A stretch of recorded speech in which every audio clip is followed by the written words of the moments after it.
మన ఛానల్ని లైక్ చేసి సబ్స్క్రైబ్ చేసుకోండి. అలాగే మీ విలువైన అభిప్రాయాన్ని కామెంట్ ద్వారా తెలపండి. Please subscribe and support my channel. Hi అండి, వెల్కమ్ టు అవర్ ఛానల్. నేను ఇప్పుడు చదివి వినిపించబోయే కథ బస్తీ మే సవాల్ పార్ట్ 7. పార్ట్ 6లో నందిని దగ్గరికి వెళ్తాడు పరశురామ్. ఆమెను ముద్దు పెట్టుకుంటే పడుకున్న ఆమెను ముద్దు పెట్టుకోగా పరశురామ్ని లాగిపెట్టి ఒకటి కొడుతుంది నందిని. పరశురామ్ వెనక్కి తిరిగి చూడకుండా విసురుగా బయటకు వచ్చి కార్ స్టార్ట్ చేసి వెళ్ళిపోతూ ఉంటాడు. కార్ గేట్ నుంచి బయటకు తీసుకువెళ్తుంటే బాల్కనీలో నుంచిన నందిని పెదవులపైన చిన్న నవ్వు కదులుతుంది. తర్వాయి భాగంలోకి వెళ్దాం. పరశురామ్ ఉదాసీనంగా మారిపోయాడు. మేడం నుంచి అలాంటి రిప్లైని అతను ఊహించలేదు. తనను ఎంతో ఇదిగా చూసే నందిని ఎందుకిలా కోపంతో మండిపడింది? తన చెంప పగలగొట్టింది. తను చేసింది తప్ప? ఆమె గ్యాంబ్లింగ్ ప్రపంచంలో తను సహకరించకపోవడమేనా? ఖచ్చితంగా అదే కారణం అనిపించింది అతనికి. లక్షల్లో జరిగే జోద క్రీడల్లో ఆమె తరపున తను ఆడితే కోటీశ్వరుడయ్యేది నందిని.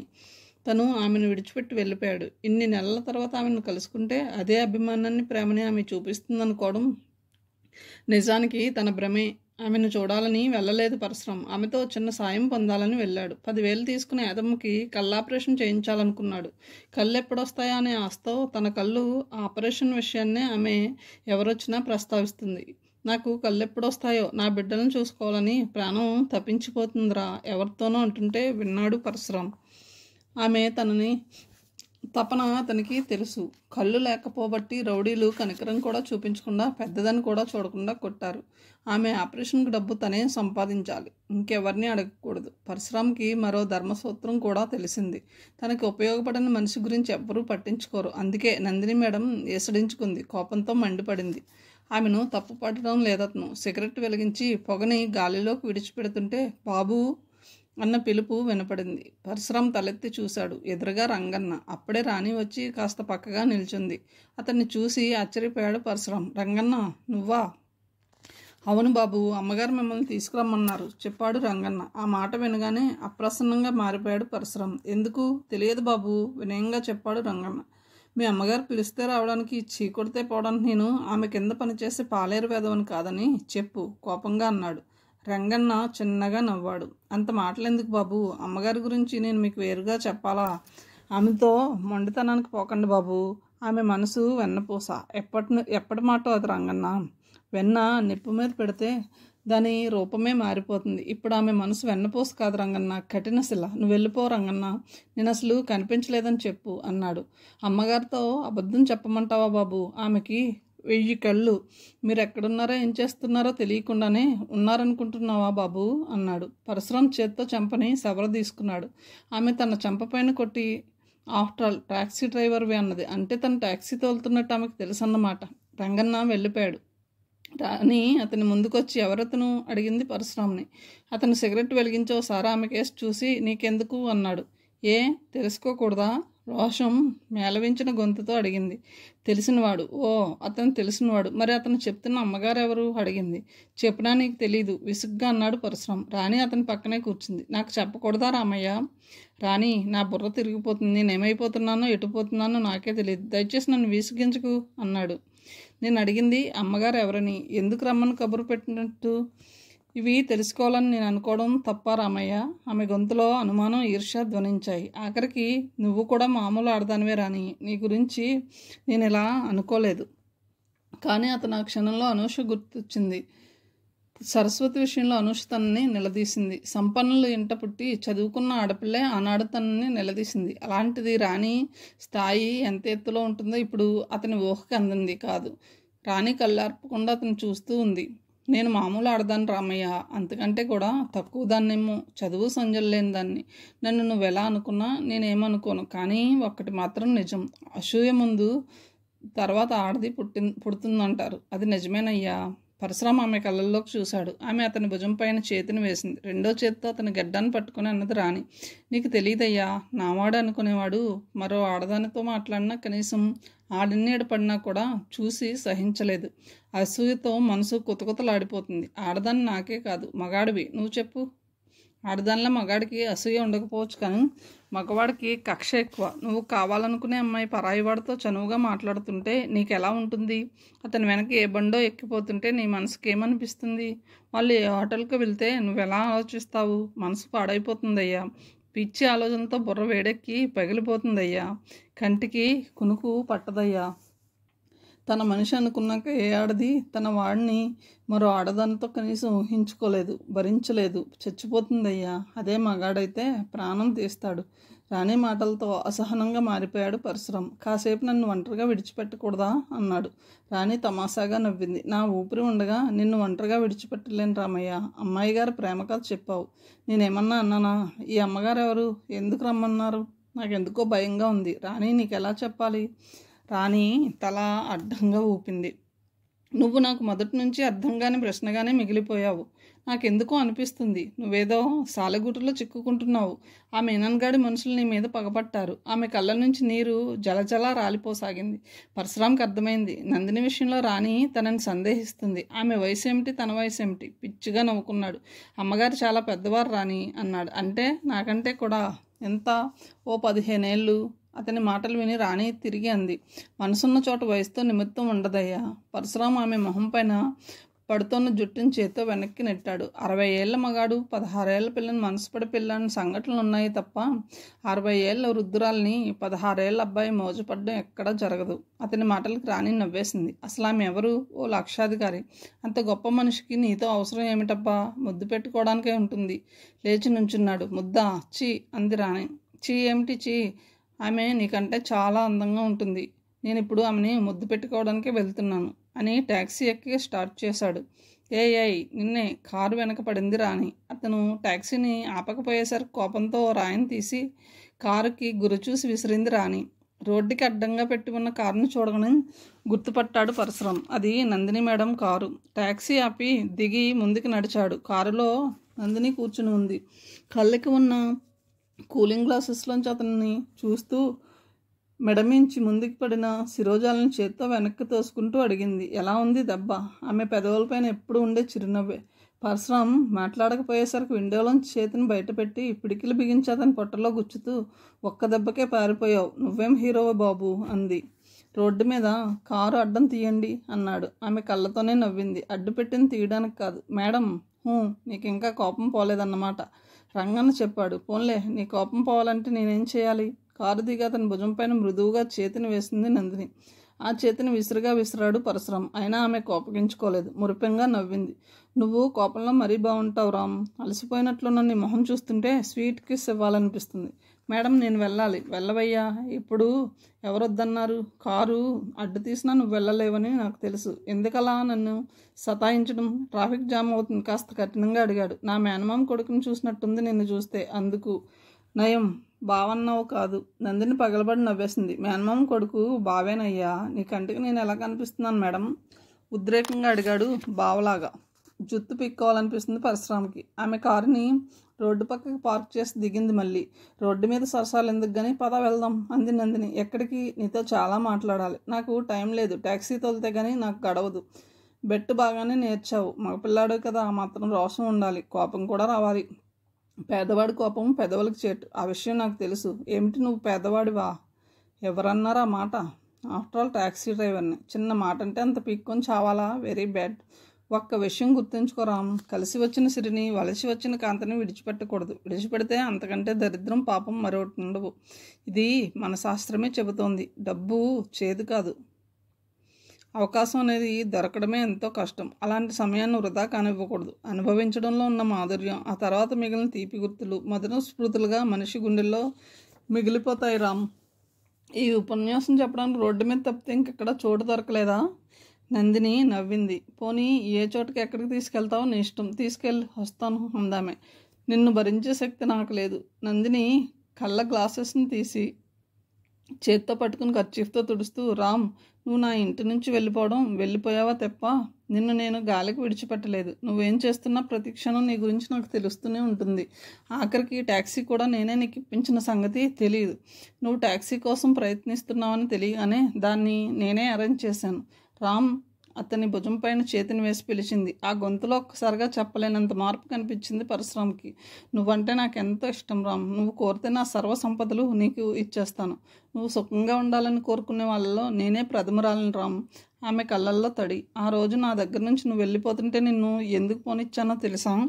తెలీదు. నిజానికి నిన్ను నాతో తీసుకెళ్ళినప్పుడు ఆలోచన వేరు రామ్. కానీ కొన్ని పరిస్థితుల్లో నేను దానికి స్వస్తి చెప్పాను. నువ్వెవరి దృష్టిలో పడకూడదనుకున్నానో, నువ్వెవరిని చూడకూడదనుకున్నావో ఆ వ్యక్తి దృష్టిలో నువ్వున్నావు ఇప్పుడు. ఎవరతను? అడిగాడు పరశురామ్.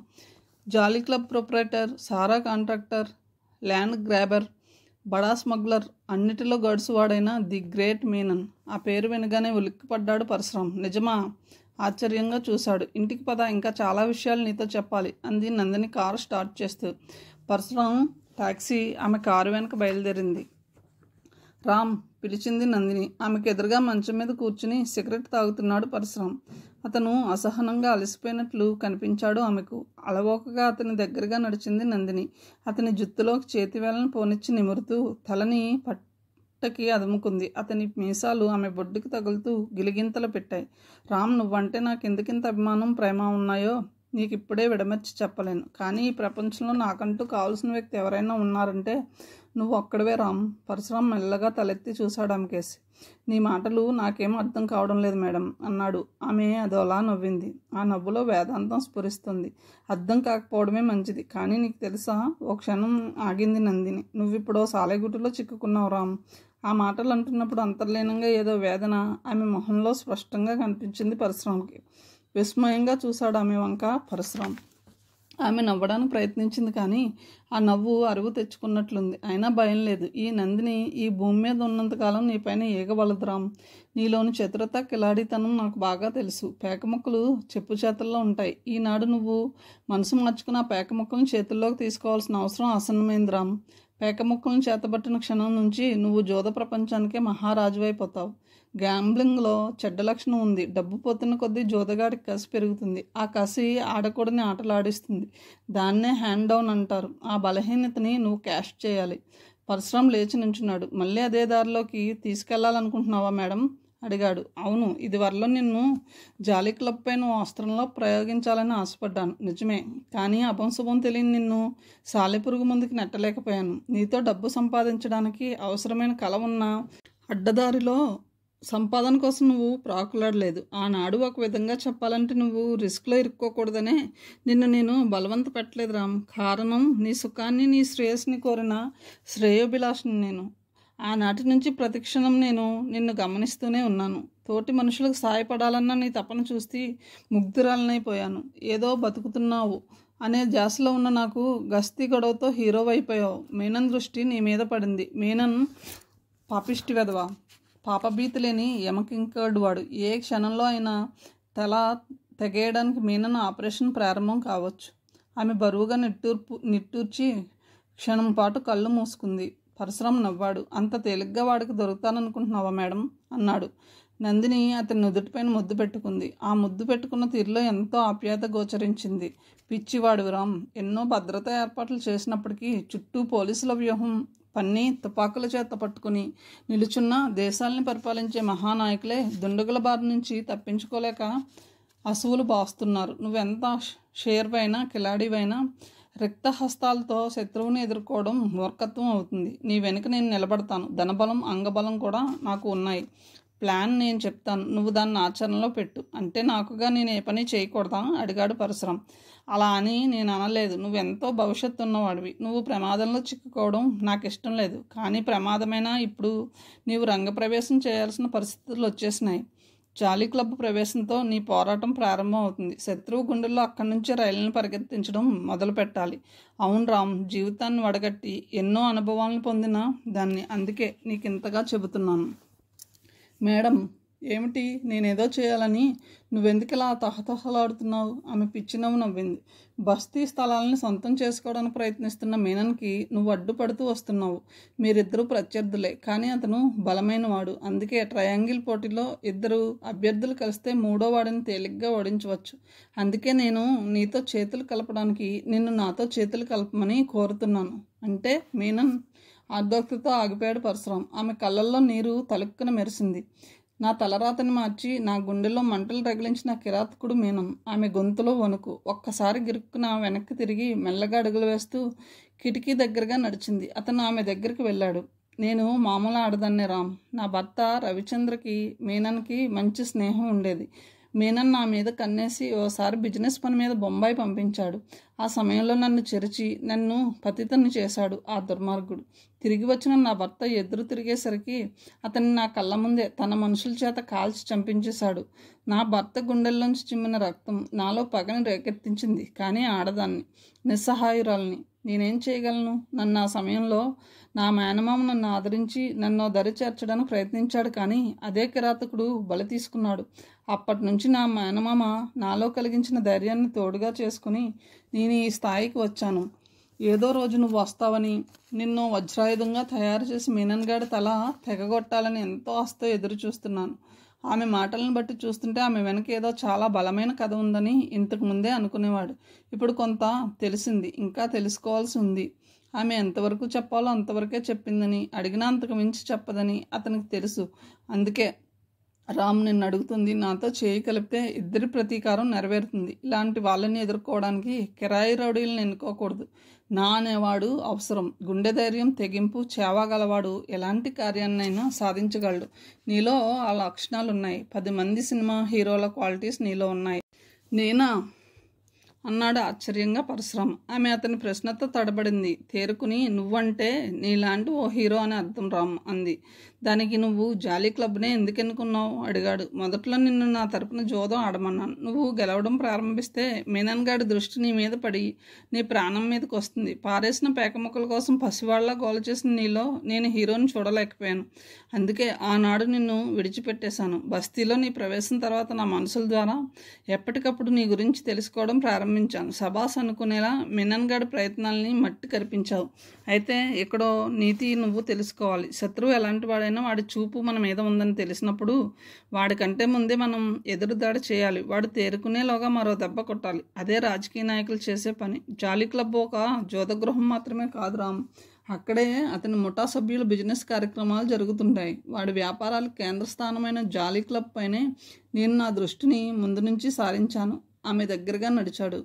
ఆమె భుజాలపైన చేతులను వేశాడు పరశురామ్. నువ్వు చెప్పకపోయినా నాకెందుకు అనిపిస్తుంది మేడం. ఏమని? నువ్వు నాకు చాలా కావలసిన మనిషివని. ఆమె కళ్ళల్లో మెరుపు, పెదాలపైన చిరునవ్వు. అతని నడుం చుట్టూ చేతులు వేసింది నందిని. రామ్, నేను నిజంగా నీకు అంత కావలసిన దానిలా అనిపిస్తున్నానా? అతను ఆమెను చేతుల్లోకి తీసుకుని మెల్లగా వంగి ఆమె చెంపపైన ముద్దు పెట్టుకున్నాడు. ఏదో బంధం నన్ను కట్టిపడేస్తుంది. జాలీ క్లబ్కి నేను వస్తాను. థ్యాంక్ యూ రామ్, కానీ మధ్యలో చిన్న పనుంది. ఏమిటి అడిగింది. నాకు డబ్బు కావాలి. యాదమ్కి ఆపరేషన్ కోసమే కదూ? అవును. ఆశ్చర్యంగా చూశాడు. నీకు ఆశ్రయం ఇచ్చిన వృద్ధురాలకి ఈ మాత్రం సాయం చేయడం నీ కర్తవ్యం. డాక్టర్తో నేను మాట్లాడతాను ఏర్పాట్ల గురించి అంటూ బ్యాగ్లోంచి డబ్బు తీసి అతనికి అందించింది నందిని. పరశురామ్ నోట్ల కట్టలను జేబులో పెట్టుకుని బయటికి నడిచాడు. స్ట్రెచ్చర్ పైన తీసుకెళ్తుంటే యాదమ్మ అంది, బాబు ఇంతకాలం లేదు కానీ నాకు ఇప్పుడు ఆత్రంగా ఉందయ్యా. నాకు ఎంత త్వరగా కళ్ళొస్తే అంత త్వరగా నిన్ను కన్నయ్యని చూసుకుంటాను. నాకు నిజంగా కళ్ళొస్తాయా బాబు? వస్తాయమ్మా చెప్పాడు పరశురామ్. నువ్వెంచక్క మా అందరినీ చూస్తావు అన్నాడు కన్నయ్య. యాదమ్మ మొహంలో ఆనందం కొట్టొచ్చినట్టు కనపడింది. పరశురామ్, రాణి, కన్నయ్య, మస్తాన్, బస్తీలో ఇంకొందరు హాస్పిటల్ దగ్గరికి వచ్చారు. యాదమ్మని స్ట్రెచ్చర్ పైన ఆపరేషన్ థియేటర్కి తీసుకెళ్లారు. యాదమ్మకి కళ్ళు వచ్చాకే రంగంలోకి దిగడానికి నిశ్చయించుకున్నాడు రామ్. నందిని అతనికి 6 డజన్ సూట్లు కొన్నది. క్లబ్లో అతను ఎలా ప్రవర్తించాలో అన్నీ చెప్పింది. యాదమ్మ కళ్ళు కట్టు విప్పే రోజున నందిని కూడా హాస్పిటల్కి వచ్చింది. పరశురామ్కి లోపల అచేతనంగా ఉంది. కట్లు విప్పగానే ముందుగా పరశురామ్ని, కన్నయ్యని చూడాలని యాదమ్మ కోరింది. వాళ్ళిద్దరూ ఆమెకు ఎదురుగా నిల్చున్నారు. డాక్టర్లు కట్లు జాగ్రత్తగా విప్పి మెల్లగా కళ్ళు తెరవమ్మా అన్నాడు. యాదమ్మ కనురెప్పలు మెల్లగా తెరుచుకున్నాయి. కటిక చీకటిలోంచి, చీకటి తెరల్లోంచి మసక తెరల్లోకి అంతే అలికేసినట్టుగా ఆ తెరలను ఛేదించుకుని వెలుగు కిరణాలను ఒక్కసారి చూడలేక కళ్ళని ఆర్పి తెరిచింది. ఎదురుగా నించున్న 6 అడుగుల విగ్రహాన్ని తన పెంపుడు కొడుకు పరశురామ్గా గుర్తించింది. ఆ పక్కనే నించుని ఆనందంతో కళ్ళింత చేసుకుని చూస్తున్న పసి సన్నాసిని కన్నయ్యగా ఆమె మాతృహృదయం గుర్తుపట్టింది. కొడుకుని చూసుకుంటున్న ఆనందం ఆమెకైతే మొదటిసారి తన తల్లి తనని చూడగలుగుతుందన్న ఆనందం ఆ పసి హృదయంలో. అమ్మా అన్నాడు కన్నయ్య. బాబు కన్నా తల్లి తల్లిని గట్టిగా కౌగిలించుకున్నాడు కన్నయ్య. పరశురాం కళ్ళ నుంచి ఆనంద బాష్పాలు రాలుతుంటే ఎవరికెవరో అంటారు, నాకు ఇప్పుడు అర్థమయ్యిందమ్మా అంది రాణి. కన్నయ్యని ముద్దులతో నింపేసి పరశురాం కేసు చూసింది యాదమ్మ. బిడ్డా అని పిలిచింది. తన తల్లి అలా పిలిచినట్టు అనిపించింది అతనికి. ఏనాటి రుణబంధమో బాబు, ఈ అమ్మకి చూపు తెప్పించావు, ఈ ప్రపంచాన్ని, అంతకంటే మిమ్మల్ని చూసే అదృష్టాన్ని కలిగించావు అంది. రాణి కూడా ఆమె పక్కన చేరింది. ఆమె వీపుపైన చేత్తో నిమిరింది యాదమ్మ. ఇది నా గొప్ప కాదమ్మా, అదిగో ఆ దేవత నీకు చూపుని ప్రసాదించింది అని నందినిని చూపించాడు. యాదమ్మ ఆమెకి 2 చేతులు జోడించింది. ఇట్స్ ఆల్ రైట్ అంటూ నందిని హుందాగా బయటికి నడిచింది. అమ్మగారు ఎవరైనా అడిగావుగా, ఆమె అమ్మగారంటే అన్నాడు రాణిని మోచేత్తో పొడుస్తూ. రాణి మూతిని అష్టబంకర్లు తిప్పింది. అమ్మని జాగ్రత్తగా చూసుకో అంటూ పరశురాం బయటికి నడిచాడు. జాలీ క్లబ్ ఆవరణలో నందిని కారు ఆగింది. ఆమెతో పాటు హుందాగా ఫుల్ సూట్లో కారులోంచి కిందికి దిగాడు పరశురాం. నందిని మనుషులు కారు దగ్గరికి పరిగెత్తుకొచ్చారు. రాబర్ట్, ఈ రోజు నుంచి మీరంతా చాలా అలర్ట్గా ఉండాలి. మనం ఎన్నాళ్ళు ఎదురు చూసిన సమయం దగ్గర పడబోతుంది అని మెల్లిగా చెప్పింది. ఆమె పెదవులు కదలనట్టుగా, ఆమె గొంతులోంచి అసలు మాటలే రానట్టు, కేవలం ఆమె తన మనుషులకు మాత్రమే వినపడేలా అన్నది. జాలీ క్లబ్ తాలూకు రౌడీలు మీనన్ కొడుకు మదన్ ఓసారి తీవ్రంగా వాళ్ళకేసి చూశారు. పరశురాం అదంతా తనకేం పట్టనట్టుగా స్విమ్మింగ్ పూల్ వైపు చూస్తున్నాడు. అతని పెదాల మధ్య 555 సిగరెట్ వెలుగుతుంది. నందిని అతని భుజం పైన చేయి వేసి మెత్తగా నొక్కింది. ప్రమీల గుర్తుకొచ్చిందా అడిగింది. పరశురాం నొసలు చిట్లించాడు. అవునన్నట్లు తల పంకించాడు. ఆమె చనిపోయింది. ఆమె మాటలకి నిర్ఘాంతపోయాడు పరశురాం. అవును రామ్, ఆ మదన్గాడు ప్రమీల మీద కన్నేశాడు. ఆ అమ్మాయి అతన్ని లెక్క చేయలేదు. దాంతో ఆమె స్విమ్మింగ్ పూల్లోనే శవంగా తేలింది. అది హత్య? అవును, కానీ ప్రమాదవశాత్తు ఏదో దెబ్బ తలకి తగిలి ఆమె మరణించినట్టుగా చిత్రీకరించారు కేస్. నందిని అతని చేతిని పట్టుకుని వయ్యారాలు పోతూ క్లబ్లోకి వచ్చింది. నమస్తే మేడం. నమస్తే జీ, గుడ్ మార్నింగ్. ఆమె పలకరిస్తున్న వారిని తిరిగి గౌరవంగా పలకరిస్తుంది. ఆమెని పరశురాంని చూడగానే టేబుల్స్ దగ్గర ఆడుతున్న కొందరు సైకిల్ చేసుకున్నారు. ఇదిగో శ్యామ్లాల్, మళ్ళీ కుర్ర సన్నాసిని తీసుకొచ్చింది మేడం. ఈసారి వీడిని బాగా టోకరా తినిపించాలి అన్నాడు కుందన్లాల్. శ్యామ్లాల్ అతని పక్కనే కూర్చున్న బెనర్జీ వెకిలిగా నవ్వారు. ఆ రోజేదో వాయించాడని ప్రతిరోజు వాడిదే అంటే ఎలా బాయ్? మనకి ఇంత అనుభవం ఉండి కుర్ర సన్నాసుకు భయపడితే ఎలా? ఈరోజు వీడిని మట్టి కరిపించేద్దాం అన్నాడు ఖాన్. నందిని చిరునవ్వుతో వస్తుంటే రండి మేడం రండి పిలిచాడు కుందన్లాల్. నందిని అతనికి ఎదురుగా కూర్చుంటూ ఏంటో గుసగుసలు ప్రారంభించారు, నన్ను గురించేనా అంది. కుందన్లాల్ తనని తాను సర్దుకుని అబ్బే లేదు మేడం నీళ్లు నమ్మలాడు. ఆమె మనోహరంగా నవ్వింది. ఆ నవ్వుకి ఎంతటి మగాడైనా దాసోహం అనేటట్లుగా నవ్వింది నందిని. అలా నవ్వడం ఆమెకే చేతనవును. అంతేనా? ఇంకా మా హీరోని చూసి మీ అందరికీ చేతులు వణుకాయేమో అనుకున్నాను అంది నందిని. ఆమె ఆ మాటలు అంటుండగా పరశురాం ఒకసారి క్రీకంఠ క్లబ్లో ఆడుతున్న అందరినీ గమనించి మేడం పక్కనే కూర్చున్నాడు. ఆట మొదలు పెడదామా అడిగాడు కుందన్లాల్. అంది పరశురాంకి సైగ చేస్తూ. మీరే ఆడండి మేడం అన్నాడు ఖాన్. మా హీరోకి సరదా పుట్టిన నెల తర్వాత తిరిగి క్లబ్లో అడుగుపెట్టాడు. నా తరపున నా పరశురాం ఆడతాడు అంది. అయితే కానివ్వండి అన్నాడు శ్యామ్లాల్. ఆట మొదలైంది. నందిని బ్యాగ్లోంచి నోట్ల కట్టలను తీసి పరశురాంకి అందించింది. ముక్కలు పంచాడు కుందన్లాల్. శ్యామ్లాల్, కుందన్లాల్ సొమ్ము బల్లపైన పెట్టారు. పరశురాం కూడదీసి బ్లైండ్ 10,000 అన్నాడు. అవతలిద్దరూ ముక్కలను చూసి రెట్టింపు పందెం కాశారు. బ్లైండ్ 20,000 అన్నాడు పరశురాం. శ్యామ్లాల్ మొహంలో ఆనందం. దానికి రెట్టింపు మొత్తాన్ని బల్లపైన పెట్టి షో అన్నాడు. పరశురాం ముక్కలు తిప్పాడు. 2 జాకీలు, 1 కింగ్. శ్యామ్లాల్ గర్వంగా ముక్కలను చూపించాడు. 3 ఆసులు. పరశురాం ఓడిపోయాడు. నందిని అతను ఓడిపోవడాన్ని సీరియస్గా తీసుకోలేదు. Large peg Mansion House whisky తెప్పించుకుని మెల్లమెల్లగా సిప్ చేస్తుంది. వరుసగా 4 ఆటలు పరశురాం ఓడిపోయాడు. పరశురాం నందినికేసి అదోలా చూశాడు. డోంట్ వరీ, క్యారీ ఆన్ అంది. మేడం, ఈ బచ్చా మనకి మ్యాచ్ కావడం లేదు, మీరే ఆడండి అన్నాడు వజీద్ ఖాన్. నందిని చాలా నిర్లక్ష్యంగా మొహం పైన జుత్తిని చేత్తో వెనక్కి తోసుకుంటూ అంది. నేను ఆడినా మా రామ ఆడినా ఒకటే కాన్సాబ్. ఆటలో డబ్బు గెలవడం అనేది మీ ప్రాతిపదిక. మా ఇద్దరిలో ఎవరైనా ఓడిపోవడమే మాకు కావాలి. జస్ట్ 1,00,000 పోగొట్టాడు మా రామ్, అంతేగా, ఆడనివ్వండి, అనుభవం వస్తుంది. ఏమంటావు రామ్ అంది. అతను మాట్లాడలేదు. తను కావాలని ఓడిపోయిన సంగతి ఆ గ్లాంబ్లర్స్కి తెలీదు. ఇక ఓ పట్టు పట్టడానికి నిశ్చయించుకున్నాడు. ఖాన్ గారు చెప్పినట్టు మీరే ఆడండి మేడం, నా చేయి సరిగ్గా లేదు అన్నాడు సిగరెట్ వెలిగించి. నందిని మోచేతిని అతని భుజం పైన వేసింది. ఆటలో నిరుత్సాహం పనికిరాదు. 2 సహనం నశించకూడదు. ముఖ్యంగా కార్డ్స్ ఆడే వాళ్ళకి ఇవి 2 ఉండాలి. లేకపోతే సర్వనాశనం తప్పదు రామ్. నీ మీద నాకు నమ్మకం ఉంది, ఆడు. ఒకవేళ మరో 2 లక్షలు పోగొట్టావనుకో, మన ఫ్రెండ్స్ పార్టీ చేసుకుంటారు. It is just a sports for me. డబ్బు ఈవేళ వీళ్ళ చేతికి వెళ్ళిందనుకో, ఈ ఒక్క రాత్రి వాళ్ళ ఎన్నపెట్టలో నిద్ర చేస్తుంది. తిరిగి రేపు వడ్డీతో సహా పువ్వుల్లో పెట్టి మనకు తెచ్చిస్తారు అంది స్టీవర్డ్ తెచ్చిన విస్కీ గ్లాస్ని అందుకుంటూ. ఏం మేడం, మమ్మల్ని మరీ చేతకన్నట్టు తీసి పారేస్తున్నారు. అయితే ఆడండి అన్నాడు కుందన్లాల్. ప్యాకెట్లో రేజ్ హ్యాండ్ రెచ్చగొట్టి డౌన్ చేయడం గొప్ప ఆర్ట్. జాలీ క్లబ్ గోండాలు కొందరు అక్కడ జరిగే తంతని జాగ్రత్తగా గమనిస్తున్నారు. కుందన్లాల్, శ్యామ్లాల్, ఖాన్ వీళ్ళంతా మీనన్కి చాలా కావలసిన వాళ్ళు. బ్యాగ్లోంచి మరో నోట్ల కట్టను తీసి పరశురామ్కి అందించింది నందిని. ఆట మొదలైంది. మరో ఆట కూడా పరశురామ్ ఓడిపోవడంతో కుందన్లాల్, శ్యామ్లాల్, ఖాన్ రెట్టింపు ఉత్సాహంతో ఆడసాగారు. నందిని 555 ప్యాకెట్ని చేతిలోకి తీసుకుని సిగరెట్ వెలిగించింది. అసలు ఆట అప్పుడే ప్రారంభమైందని ఆమెకు తెలుసు. రాబర్ట్కి క్రీకంఠ్ సైగ చేసింది. అతను తన అనుచరులతో క్లబ్లో నలుమూలలా కార్నర్ చేసి నిలబడ్డాడు. పరశురామ్ ప్యాక్ని చేతిలోకి తీసుకుని కలపడం మొదలుపెట్టాడు. ముక్కలు పంచాడు. వరుసగా పరశురామ్ గెలవడం మొదలుపెట్టాడు. నోట్లను హుషారుగా ముందుకు లాక్కుని సిగరెట్ పీలుస్తూ ముక్కల్ని షపుల్ చేస్తున్నాడు. కుందన్లాల్, శ్యామ్లాల్ మొహాలు చూసుకుంటున్నారు. చెమటలు పోస్తున్నాయి. ప్యాకెట్లో సొంత డబ్బు పోయినా బాధపడ్డు కానీ గెలిచిన సొమ్ము తిరిగిపోతే గ్లాంబర్కి నిద్ర పట్టదు. ఆ అవలక్షణం గురించి కూడా పరశురామ్కి బాగా తెలుసు. కాబట్టే ముందు సొమ్ముని వాళ్ళు గెలిచేలా ఆడాడు. ఇప్పుడు తను పోగొట్టిన దానికి రెట్టింపు లాభంతో ఆడుతున్నాడు పరశురామ్. వాళ్ళ జేబులు సంచులు ఖాళీ అయిపోయినాయి. మా రామ్ ఈరోజు ప్యాకాడించేశాడు ఖాన్సాబ్ అంటూ నోట్లను బ్యాగ్లో నింపుకుంది Nandini. Let's have a dinner అంది నవ్వుతూ. నో అన్నాడు శ్యామ్లాల్. బెటర్ లక్ టుమారో అంది నందిని మరో టేబుల్ దగ్గరకు నడుస్తూ. ఆమెను అనుసరించాడు పరశురామ్. కుందన్లాల్, శ్యామ్లాల్ క్లబ్లోంచి నిష్క్రమించడంతో జాలీ క్లబ్ గోండాలు సైకిల్ చేసుకుని మదన్ దగ్గరికి నడిచి ఏదో చెప్పారు. నందిని పెదవులపైన మందహాసం. కారులోకి కమాన్ ఉంది. పరశురామ్ ఆమె పక్కనే కూర్చున్నాడు. రాబర్ట్, అతని అనుచరులు ఇద్దరు వెనక సీట్లో కూర్చున్నారు. కారు స్టార్ట్ చేసి అంది నందిని పరశురామ్ భుజం పైన చేత్తో నొక్కుతూ. ఈ లెక్కలో వారం రోజులు తిరిగేసరికి క్లబ్లో ఆడేవాడే ఉండడు. మీనన్ రెచ్చిపోతాడు మేడం అన్నాడు రాబర్ట్.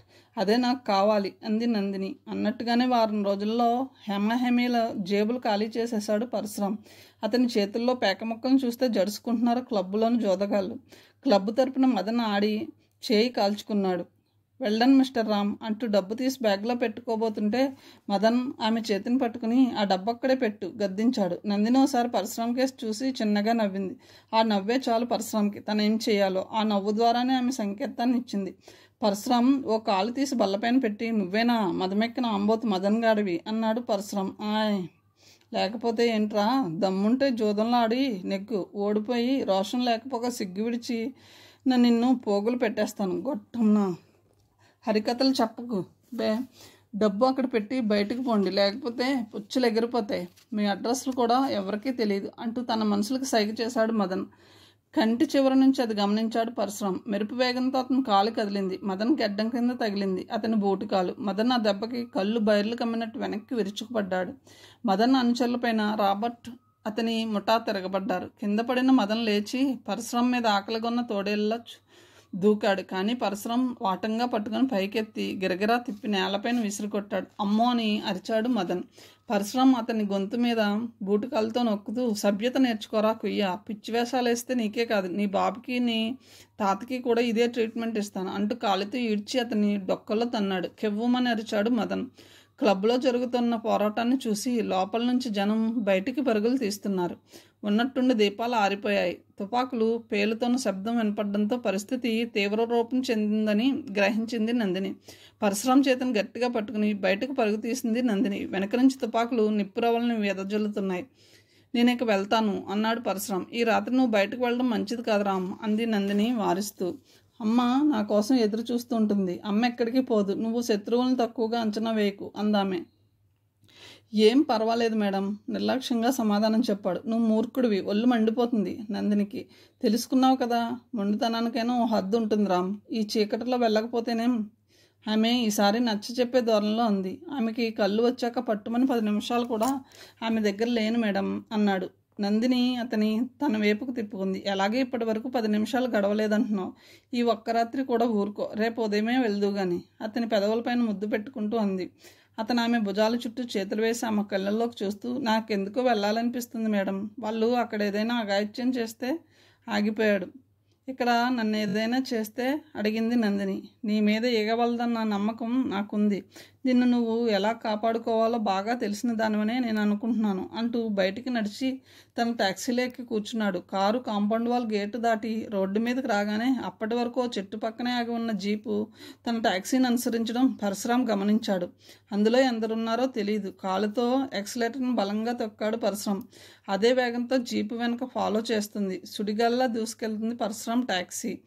వెనుక తనని ఫాలో చేస్తున్న జీపులో ప్రాణాలకు తెగించిన నరహంతకులు ఉన్నారని అతనికి తెలుసు. వాళ్ళ దగ్గర మారణ ఆయుధాలు ఉన్నాయి. మనిషి ప్రాణం వాళ్ళకి తృణప్రాయం. అందులో ఎందరున్నారో తెలియదు. టాక్సీ ఆపి వాళ్ళతో పోరాడడానికి అతను భయపడలేదు. నిప్పు కణికలను అరచేతుల్లో పెట్టుకుని పిడికిళ్ళు బిగించి వాళ్ళపైన పిడుగుల దాడి చేయగల చేవ తెగింపు అతనికి ఉన్నాయి. కానీ బస్తీలో ఏమన్నా జరిగిందేమోనన్న దుగ్ధతో త్వరగా వెళ్ళాలనే ప్రయత్నంలో ఉన్నాడు. తన టాక్సీ వేగానికి తీసిపోకుండా రివ్వున రోడ్డుపైన కీచుమని శబ్దం చేస్తూ ఓవర్టేక్ చేయడానికి సిద్ధంగా ఉంది జీపు. కానీ వాళ్ళకి ఏమాత్రం అవకాశం ఇవ్వకుండా చాకచక్యంగా కారుని నడుపుతున్నాడు పరశురాం. ఎదురుగా వస్తున్న లారీని తప్పించుకోవడానికి రోడ్డు దింపాడు టాక్సీని. కానీ అదే అవకాశంగా ప్రత్యర్థుల జీపు ఒకసారి ముందుకు దూకి పరశురాం కారుకి అడ్డంగా నిలిచింది. పరశురాం టాక్సీ రోడ్డుపైన టైర్లు కీచుమని రాసుకుంటూ ఆగింది. జీపు దిగి నడుము మీద చేతులు పెట్టుకుని నిలబడ్డాడో వ్యక్తి. అతని వెనుక మరో 3 దృఢకాయలు నుంచున్నారు. మేడం తనకు ముందే చెప్పింది శత్రువర్గం తనని అనుక్షణం వెంటాడుతుందని. టాక్సీలోంచి తను దిగి 2 అడుగులు ముందుకు వేసి స్ట్రీట్ లైట్ వెలుగులో అవతలి వ్యక్తిని పోల్చుకున్నాడు. అతను శివరావు, ఊర్మిళ భర్త. తనంటే అతనికి ఎంత ద్వేషమో పరశురాంకి తెలుసు. నువ్వా అన్నాడు ఆశ్చర్యంగా. హేళనగా నవ్వాడు శివరావు. ఆ నవ్వుతో ఆ ప్రాంతమంతా ప్రతిధ్వనించింది. అవును, నన్నెందుకు ఆపావు? పరశురాం మాటలకు మళ్ళీ నవ్వాడు అతను. ఇది మనం కలుసుకోవడం 3వసారి. ఆ రోజు నా కంటి నుంచి తప్పించుకు పారిపోయావు. చూసి చూడన చుట్టూ విడిచిపెడుతుంటే రెచ్చిపోతున్నావు. అతని గొంతులో కఠినం పరశురాంకి తెలుస్తుంది. 2 అడుగులు ముందుకేశాడు శివరావు. అతని చేతిలో నల్లగా నిగనిగలాడుతుంది పిస్తోల్. మిస్టర్ పరశురాం, నిన్ను చంపాలంటే క్షణంలో 1000 వంతు కాలం కూడా పట్టదు. కానీ నిన్ను చంపాలనే ఉద్దేశం నాకు లేదు. కారణం నా బాస్ నిన్ను చూడాలనుకుంటున్నాడు. అందుకే నిన్ను తీసుకెళ్లాలని వచ్చాను అన్నాడు శివరావు. ఈసారి గొంతుని కాస్త తగ్గించి. మీనన్ తనని చూడాలనుకోవడానికి గల ఆంతర్యం పరశురాంకి అర్థమైంది. తనతో రాజీకోలేక బెదిరించడానికి అయి ఉంటుంది. లేకపోతే తనతో చేయి కలపమని అడగవచ్చు. పరశురాం జేబులోంచి సిగరెట్ పెట్టి తీసి సిగరెట్ వెలిగించాడు. ఎవరో కోన్కిస్క గొట్టంగా రమ్మంటే రౌడీ పరశురాం అవసరం అనుకుంటే వాడినే నా దగ్గరికి రమ్మని చెప్పు. రాడు ఈ పరశురాం. అతని మాటల్లో తీవ్రతకి శివరావు కొంచెం కలవరపడ్డాడు. తన అనుచరుల్ని చూసి రక్తహస్తాలతో ఉండి కూడా అతను అలా మాట్లాడుతుంటే శివరావుకి మొహాన్ని చిరుచెమటలు పోసాయి. పరశురాంని అతను తక్కువగా అంచనా వేయడం లేదు. కానీ అలా అని తగ్గి వెనక్కి పోలేడు. పొరపాటు పడుతున్నావు పరశురాం. బాస్ అంటే ఏమిటో నీకు తెలియడం లేదు. ఆయన కన్నెర చేస్తే ఆ మరుక్షణం ఎదుటివాడి తల తెగి కింద పడుతుంది. అదే ఆయన అనుగ్రహిస్తే అందలం ఎక్కుతారు. షటప్. నీ బాస్గాడి గురించి నా దగ్గర స్తోత్రం చేయకు. రాజకీయ నాయకుల అండదండలతో చట్టానికి దొరకకుండా న్యాయస్థానాల తీర్పుకి చిక్కకుండా తిరిగే మొహం లేని వ్యక్తి నీ బాస్. వాడికి వ్యక్తిత్వం ఉన్నట్లు చెప్పకు. పరశురాం అతిగా వాక్కు. అది నీకు మంచిది కాదు హెచ్చరించాడు శివరావు. నేను తప్పు చేయనంతసేపు దేవుడి మాట కూడా వినరా కుయ్యా. హంతకుడు దొంగ అయిన పరమ బద్మాష్ ఆ మీనన్గాడి బతుకుని రాజస్వంగా చెప్పుకోవడానికి ఒంట్లో ప్రవహించేది రక్తం అయితే కదా. అమాయకుల ప్రాణాలతో చెలగాటమాడి వాళ్ళ రక్తాన్ని దళాలుగా తాగుతూ దాన్ని అమృతంగా భావించే నీ బాస్ నా దృష్టిలో నికృష్టమైన జంతువు కన్నా హీనమైన వాడు. పరశురాం మాటలకి శివరావు వెనక నుంచున్న దృఢకాయలతో ముందుకు రాబోయారు. శివరావు 2 చేతులు చాచి వాళ్ళని వారించాడు. నువ్వెంతో తెలివిగలవాడివి అనుకున్నాను పరశురాం. కానీ మూర్ఖుడివి. బాస్ అనుగ్రహాన్ని పొందవలసిన నువ్వు ఆగ్రహానికి గురైపోతున్నావు. పరశురాం పక్కపక్కమని నవ్వాడు. ఓకే, అయితే ఏమవుతుంది? వెళ్ళు. శివరావు, నేను ఆ జంతువును వెంటాడడానికి వస్తానని చెప్పు. పరశురాం గద్దించాడు శివరావు. ఒక మహాపర్వతాన్ని చిట్టెలకు కోల్చలేదట పరశురాం. నీకు తెలియదు. నీ బాస్ చీపురు పుల్లని విసిరితే అది భయంకరమైన మారణాయుధంగా మారి నీ ప్రాణాన్ని చిటికలో తీస్తుంది. ఇప్పటికే సమయం మించిపోయింది. ఒకసారి ఆలోచించుకో. బస్తీ వెళ్ళు, నీకు రేపటి వరకు టైం ఇస్తున్నాను అన్నాడు శివరావు. లేకపోతే అడిగాడు పరశురాం. నా భార్యకి పీరియడ్ అని కూడా కనికారం లేకుండా యమపూరికి పంపిస్తాను అని గిరుక్కున తిరిగి జీప్ ఎక్కేశాడు శివరావు. పరశురాం వెళ్తున్న జీప్ కేసు 2 క్షణాలు చూసి ట్యాక్సీ ఎక్కాడు. రావి చెట్టు దగ్గర జనం గుంపులు గుంపులుగా చేరి అరుస్తున్నారు. పరశురాం ట్యాక్సీ ఆపి దిగేసరికి కేకలు పెడుతూ అతని చుట్టూ ముట్టారు బస్తీలో జనం. అక్కడ ఏదో జరిగిందని పరశురాం గ్రహించాడు. ఏమైంది అడిగాడు. ఆడ మనిషి బోరుమని విలపిస్తుంది. రౌడీలు బస్తీ మీద పడి అల్లకల్లోలం చేశారు. ఆ సీతమ్మ కుమారుడిని కత్తులతో పొడిచేశారు చెప్పాడు మస్తాను. సీతమ్మ నేలపైన పడి బోరని ఏడుస్తుంది. తనని లొంగ తీసుకోవడానికి మీనన్ అలా చేశాడని పరశురాంకి అర్థమైంది. మర్నాటి వరకు తనకి టైం ఖర్చు, తను లొంగిపోయాడేమోనని ముందు చర్యగా ఈ విధంగా దాడి చేశారని ఊహించాడు. అతనికి ఎలా ఉంది అడిగాడు. చెప్పలేం బాబు, ఆసుపత్రికి తీసుకెళ్లారు చెప్పాడు గవీస్ ఖాన్. బతుకుంటే బలసాకు తినొచ్చు, ఆ రౌడీలతో మేము వేగలేం, ప్రాణముంటే ఏమూలా బతుకుతాం ఓ వృద్ధుడు ఆవేదనతో అన్నాడు. యాదమ్మ పరశురాం చేతిని పట్టుకుంది. బిడ్డ, దేవుడే మా మధ్యకు వచ్చాడని మేము నమ్ముకున్నాం నిన్ను. ఆ రౌడీల బారి నుంచి మమ్మల్ని కాపాడలేవా? వాళ్ళని పోలీసులకు పట్టించలేవా? దీనంగా అడిగింది. పరశురాం పోలీసుల కంటే గొప్పవాడని ఆమె నమ్మకం. రామయ్య ప్రాణాలను అరిచేతిలో పెట్టుకుని ఇక్కడ ఉండే బదులు ఈ జాగా వదిలి వెళ్ళిపోతే అడిగింది రాణి. పరశురాం ఒక్కసారి ఆమె కేసు తీవ్రంగా చూశాడు. మీకు వచ్చిన భయం లేదు రాణి, నా కంఠంలో ఊపిరి ఉండగా ఆ మీనన్ గడి ఆటల్ని ఏమాత్రం సాగనివ్వను. మస్తాన్ నాతో రా అని కారెక్కాడు. కారు సర్వేగంగా జాలీ క్లబ్ ముందు ఆగింది. క్లబ్ లోపలికి గబగబా నడిచాడు. ఒక్కసారిగా అతన్ని 10 మంది దుండుగులు చుట్టుముట్టారు. ఎదురుగా శివరావు, మీనన్ చిరునవ్వులో నిలబడి ఉన్నారు. మీనన్ చిన్నగా నవ్వుతూ, శబాష్, నువ్వు వస్తావని నాకు తెలుసు అంటూ అతని దగ్గరగా వచ్చి పిడికిలు బిగించి పరశురాం గడ్డం పైన కొట్టాడు. ఆ దెబ్బకి పరశురాం ఎగిరి దుండుగుల మధ్యలో పడ్డాడు. 10 మంది చేతుల్లో సైకిల్ చైన్లు తలుక్కున మెరిశాయి, రివ్వున గాలిలోకి లేచాయి. పరశురాం ఒక రౌడీని కాలు పట్టి లాగి తన మీదకి లాక్కున్నాడు. సైకిల్ చైన్ దెబ్బలు ఆ రౌడీ ఒంటి మీద పడ్డాయి. కెవ్వున అతన్ని అరుస్తుంటే రౌడీలు తేరుకునేలాగా పైకి ఎగిరి మదన్ ఛాతీపైన 2 కాళ్ళతో తన్నాడు. ఆ దెబ్బకు విసురుగా వెళ్ళి గోడకు గుద్దుకుని కింద పడ్డాడు మదన్. ఆ 10 మంది చేతుల్లో ఉన్న ఆయుధాలని లక్ష్య పెట్టకుండా పరశురాం ఆగ్రహంతో అక్కడ పడి ఉన్న గొడ్డలను చేతిలోకి తీసుకుని పరశురాముల్లా రౌడీలను చీల్చి చెండాడడం మొదలుపెట్టాడు. మీనన్ శివరావుకి కనుసైగ చేశాడు. శివరావు గబగబా టెలిఫోన్ దగ్గరికి పరిగెత్తాడు. దుండుగులు దెబ్బలు తిని నేల కూలడంతో మదన్ మీదకు దూకాడు పరశురాం. శివరావు మస్తాన్ని పట్టుకుని గొంతు నులిమేస్తుంటే అన్నా అని ఆర్తనాదం చేశాడు. అది చూసి మదన్ మెడని వెనక్కి విరిచేస్తూ చేతికి దొరికిన ఇనుపరాడ్ని శివరావు పైకి విసిరాడు. ఆ దెబ్బకి శివరావు అబ్బా అంటూ నేల కూలాడు. గాల్లో రివాల్వర్ పేలిన శబ్దం విని వెనక్కి తిరిగి చూశాడు పరశురాం. పోలీసులు. వాళ్ళని చూడగానే అతను బయటికి పారిపోబోయాడు. మళ్ళీ రివాల్వర్ పేలింది. మిస్టర్, మర్యాదగా లొంగిపో, లేకపోతే నిన్ను షూట్ చేయాల్సి వస్తుంది. అది ఆడగొంతు, చాలా పరిచయం ఉన్న గొంతు. పరశురాం ఆగి ఒక్కసారి ఆమె కేసు చూశాడు. పోలీసు యూనిఫామ్లో ఆమె అనూష. పరశురాం నిర్గంతపోయాడు. నువ్వా అన్నాడు. ఆమె కళ్ళల్లో తిరుగుతున్న కన్నీటిని కనపడనీయకుండా తుడుచుకోవడానికి ప్రయత్నిస్తూ యు ఆర్ అండర్ అరెస్ట్ అంది. అతను పరిగెత్తబోయాడు. ఆమె ఆడపులిలా ముందుకు గెంతి అతని మోకాళ్ళపైన లాఠీతో కొట్టింది. పరశురాం నేలపైన పడిపోయాడు. కాళ్ళలోని శక్తిని కూడదీసుకుని అతను తిరిగి పారిపోవడానికి ప్రయత్నించాడు. సబ్ ఇన్స్పెక్టర్ ఈడ్చి కాళ్ళతో తన్నాడు. దాంతో అతను త్రొల్లుకుంటూ ఏసీపీ అనూష కాళ్ళ దగ్గర పడ్డాడు. అతని కాలర్ పట్టుకుని పైకి లేవనెత్తిందామె. మిస్టర్, చట్టం అనేది ఒకటి ఉందని మర్చిపోయి గుండాయిజానికి దిగే నీలాంటి రౌడీలకి ఎలా బుద్ధి చెప్పాలో నాకు తెలుసు. అది కాదు మేడం ఏదో చెప్పబోయాడు. షటప్ అరుస్తూ అతన్ని సబ్ ఇన్స్పెక్టర్ ముందుకు తోసి అరెస్ట్ హిమ్ అరిచింది. అతన్ని అరెస్ట్ చేయమని అర్థిస్తున్న ఆమె గొంతులో ఆవేదన మిళితమై ఉంది. ఆమెకి కాళ్ళ కింద భూమి కదులుతున్నట్టుగా ఉంది. తను అరెస్ట్ చేయడానికి వచ్చింది అతన్నని ఆమెకు తెలియదు. చిత్రాతి చిత్రమైన ఆ భయంకర పరిస్థితితో ఆమె మనసు విలవిల్లాడిపోతుంది. కానీ బాధ్యత గల పోలీస్ ఆఫీసర్గా తన డ్యూటీనే ఆమె చేస్తుంది. ఇన్స్పెక్టర్ అతని చేతులకి బేడీలు వేశాడు.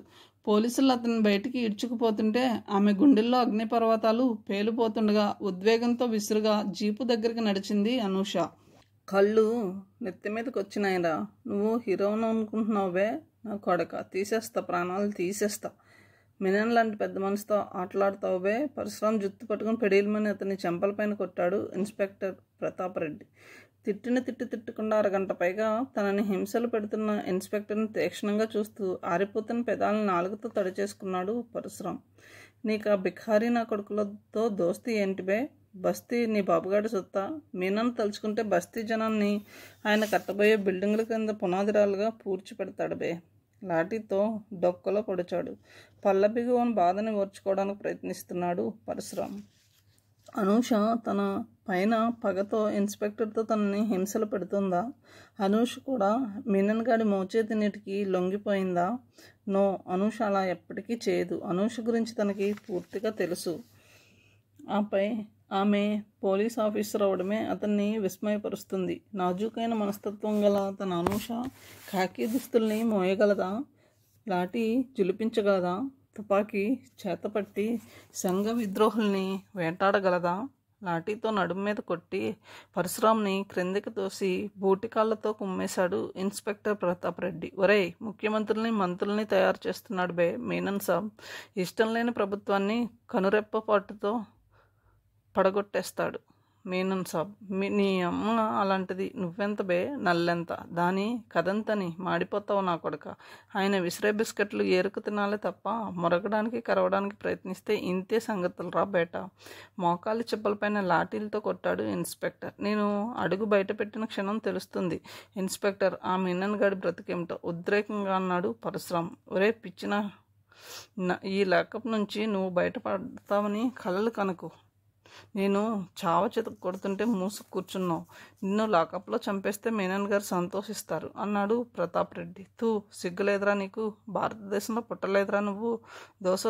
దేశద్రోహుల పంచన చేరి వృత్తి ధర్మాన్ని మర్చిపోయి దేశాన్ని భ్రష్టు పట్టిస్తున్న ఇలాంటి వాళ్ళని చూసి భారతమాత సిగ్గుతో తలదించుకుంటుందిరా. గుర్తుంచుకో, నాకేమాత్రం అవకాశం దొరికినా మీనన్ లాంటి దేశద్రోహుల్ని వాళ్ళకి మడుగులొత్తి నీలాంటి తోడేళ్ళని నరికి పోగులు పెడతాను. అంగులనుకో గుండు చొప్పున కాల్చి చంపుతాను. ఆవేశంతో పిడికిళ్ళు బిగించన్నాడు పరశురాం. ఏంది బే కూస్తున్నావు? ఫొట్మని కొట్టాడు ఇన్స్పెక్టర్ ప్రతాప్ రెడ్డి. అంతే, ఆవేశంతో ఊగిపోయాడు పరశురాం. మెరుపు వేగంతో ఇన్స్పెక్టర్ ఊహించిన రీతిలో అతని చేతిని మెలితిప్పి పట్టుకున్నాడు. ఆయ్ అరిచాడు ఇన్స్పెక్టర్. ఒరే, ఇప్పటి వరకు నువ్వు తొడుక్కున్న యూనిఫారానికి గౌరవం ఇచ్చి ఊరుకున్నాను. ఇప్పుడు నీ 2 చేతులు కాళ్ళు విరిచేస్తున్నాను. నీ అబ్బకి చెప్పుకుంటావో మీనన్ గాడికి మొరపెట్టుకుంటావో నీ ఇష్టం అని అతని చేతిని కిర్రుమని చప్పుడొచ్చేలా విరిచేసి 2వ చేతిని పట్టుకుని చెరుకు గడిని మెలితిప్పినట్టు తిప్పి విరిచాడు. అమ్మో అరిచాడు ప్రతాప్ రెడ్డి. ఏరా, నీ పేరు లాకప్ డెత్ల ప్రతాప్ రెడ్డా? నా పేరు తెలుసురా నీకు? పరశురాం. పరశురాముళ్ళ గొడ్డలతో నీ తల మీనన్ ఒడిలో పడేలా తెగేస్తాను అంటూ పిడికిలు బిగించి అతని గడ్డం కింద కొట్టాడు పరశురాం. సరిగ్గా అదే సమయంలో కానిస్టేబుల్ సెల్ తలుపు తెరవడంతో రెడ్డి విసురుగా బయటకు వచ్చి గోడకు గుద్దుకుని క్రింద పడ్డాడు. అతనితో వేధింపులకు గురవుతున్న కానిస్టేబుల్స్ చేతులతో పాటు కాళ్ళు కూడా విరగొట్టేస్తే బాగుండు అనుకున్నారు. ఇన్స్పెక్టర్ లేచి నించున్నాడు. రే, నీ ప్రాణాలు తీస్తాను, చూస్తారేరా గాడిద కొడుకులారా, బీట్ హిమ్ అరిచాడు ప్రతాప్ రెడ్డి కానిస్టేబుల్స్ కేసు చూస్తూ. స్టాప్ ఇట్ కంచులా మోగింది ఒక కంఠం. పరశురాం కళ్ళ చివరి నుంచి చూశాడు ఏసీపీ అనూష. తన అనూష. పరశురాం కళ్ళు మూసుకున్నాడు బాధతో.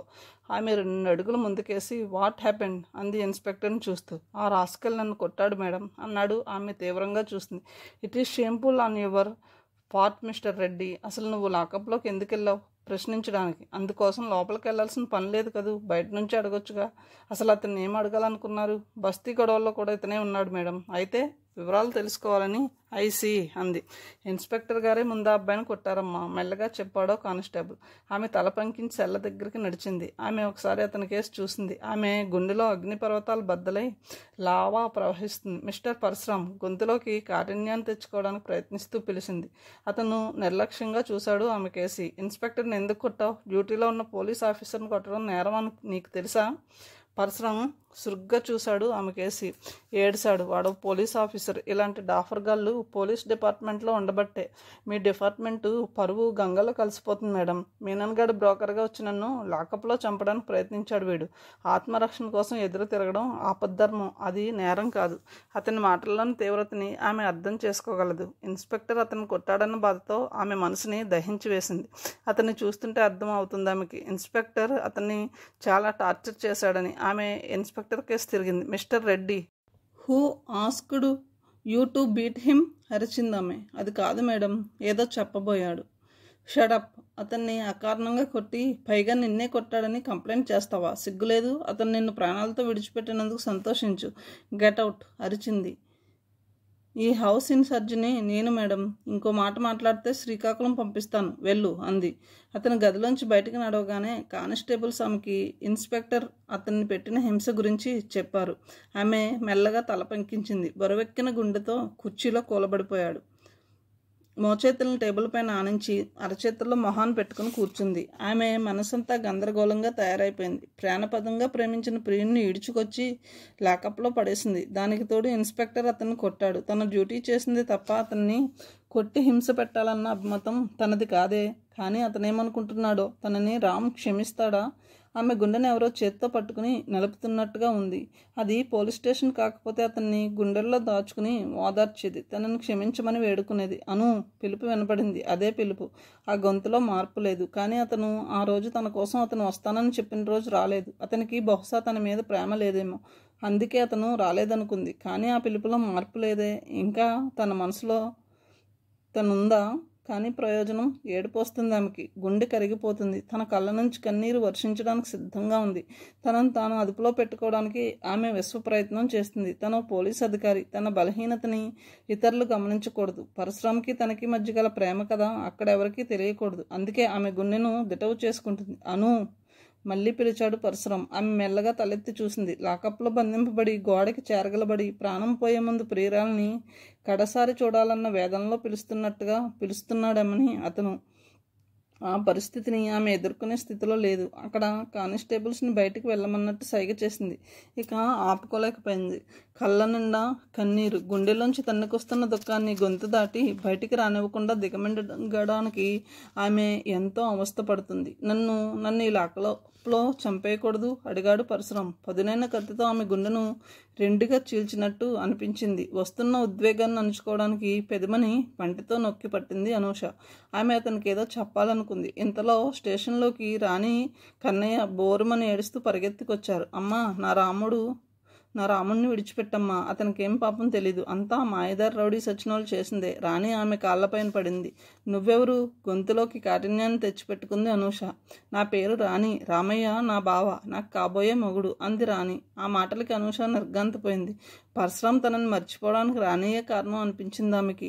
తను పోలీస్ ఆఫీసర్నన్న విషయాన్ని ఆ క్షణంలో ఆమె మర్చిపోయింది. ఆమెలో అసూయ, రాణి పట్ల ఈసడింపు భావం ఒక్కసారిగా కలిగాయి. రాణితో పోటీ పడే పరశురాం తనను కలుసుకోవడానికి రాలేదన్న విషయాన్ని ఆమె భరించలేకపోతుంది. అమ్మా, మా అన్నని విడిచిపెట్టండమ్మా, నీ కాళ్ళకి మొక్కుతాను, చచ్చి నీ కడుపును పుడతాను, కన్నయ్య ఏడుస్తూ అర్థిస్తున్నాడు. వీల్లేదు, అతను నేరస్తుడు అంది. రాణి కళ్ళు తుడుచుకుంది. ఏమ్మా, మీ పోలీసులకి రౌడీస్ వచ్చిన వాళ్ళకి పట్టుకొని మాలాంటి వాళ్ళని రక్షించడం చేతకపోతే మీరు చేయాల్సిన పనిని రామయ్య చేశాడు. అది నేరమా? మా బస్తీ మీద పడి మా ఇళ్ళని మమ్మల్ని కొల్లగట్టి కత్తులతో పొడుస్తున్న ఘరానా రౌడీలను పట్టుకోవడం చేతకాక మా రామయ్యని పట్టుకుంటారా? రామయ్యని విడిచిపెట్టకపోతే మొత్తం బస్తీ జనం నీ స్టేషన్ పైన పడతారు. శవమెత్తినట్టు ఊగిపోయింది రాణి. నోరు మూసుకొని బయటికి నడవండి అరిచింది అనూష. అమ్మా, అన్నని విడిచిపెట్టమ్మా, విలువెల్లాడిపోతున్నాడు కన్నయ్య. పరశురాం లేచి నించున్నాడు. రాణి కాకి గుండెలకి కరుణ కన్నీళ్లు ఉండవు. వాళ్ళు పట్టిన కుందేలకు 3 కాళ్ళుంటాయి. ఒక మనిషిని పట్టుకోగానే వాడు నేరం చేశాడా లేదా అని కాదు, నేరం చేసినట్టు ఒప్పుకోమని కొట్టడం వాళ్ళ డ్యూటీగా భావిస్తారు అన్నాడు. మిస్టర్ పరశురాం, నువ్వు చాలా ఎక్కువగా మాట్లాడుతున్నావు అరిచింది అనూష. పరశురాం అదోలా నవ్వాడు. రాణి, నేను బయటకు వస్తాను, అందుకోసం నువ్వెవరి కాళ్ళు పట్టుకోనవసరం లేదు, వెళ్ళిపో అన్నాడు. రాణి బోరున విలిపిస్తూ స్టేషన్లోంచి బయటకు పరుగు తీసింది. ఆమె వెనకే కన్నయ్య పరిగెత్తాడు. అనూష తలని 2 చేతులతో పట్టుకుని కుర్చీలో కూలబడిపోయింది. రాణి ఆమె బుర్రలో 2 అక్షరాలు హోరెత్తిపోతున్నాయి. ఆనాడు పరశురాం పోలీస్ స్టేషన్లో ఉంటే తను బెయిల్ ఇచ్చింది. కానీ ఈనాడు తనే పోలీస్ ఆఫీసర్గా అతన్ని అరెస్టు చేసింది. అతన్ని ప్రేమించిన మరో అమ్మాయి మన్ననని తను అంగీకరించలేకపోతుంది. తను మనిషేనా? తనకి మనసుందా?